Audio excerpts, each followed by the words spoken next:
Hi everyone, Richard Bridges here, assistant professional at Castle Golf Club. I'm going to start doing a few little instructional videos, a couple every week, maybe just to help your game along, keeping things nice and simple, keeping things kind of to the point and nice and basic, just so everyone can get something out of them. I thought I would start with some bunker shots. It's a shot that we have to practice a lot here at Castle. Our members get a lot of lessons on bunkers as we have a lot of greenside traps. So I thought it would be a nice place to start. There's a lot of misinformation. There's a few ideas that I think make life quite hard at the bunkers. So I'm just going to give you a few little bits of advice on how to get into a good setup and then how to execute the shot. For me, bunkers are 80% setup and probably 20% intent. Yeah, we have to have the right intent to strike through the sand. We got to keep a bit of speed on the club, but more importantly, we got to get into a good setup. I'm going to start with a chipping setup. We're all fairly familiar with how that works.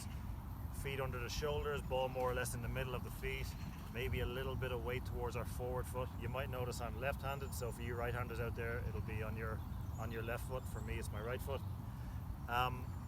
What we're going to do from our basic chipping setup is we're just going to modify the stance, modify our shape a little bit just to help the club and the ball travel correctly, get out of the bunker. How do I do that? First things first, guys, I want you to stand right back, come back about 4 or 5 inches from your chipping setup. I want you to stand wide, so I want to get your feet nice and wide. That will allow us now to sink down. So we have stand back, we have stand wide, we're going to sink down. What does sink down mean? I want you to feel like you're squatting into it. Why do I want you to do that? I want the handle of the club to actually come down towards the sand. So by sinking our posture down, we can get the handle down nice and low. It's not so important why we do that.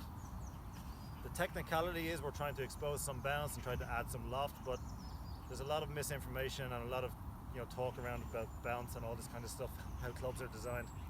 The main thing is that we get into a good setup and we get comfortable and we're able to execute the shot. So let's go through that again. From our chipping setup, we're going to stand back, we're going to stand nice and wide, we're going to sink down and bring the handle down with you. And as we do in our chipping, we're going to lean into our lead leg a little bit. And from there, guys, I just want to hit the sand an inch behind the ball, keep the speed on the club, don't worry about it. Once you practice this, you'll get it really good. So a little bit of speed and the ball will fly out nicely. The loft is on the club, the bounce is on the club, and the shot should get a lot easier.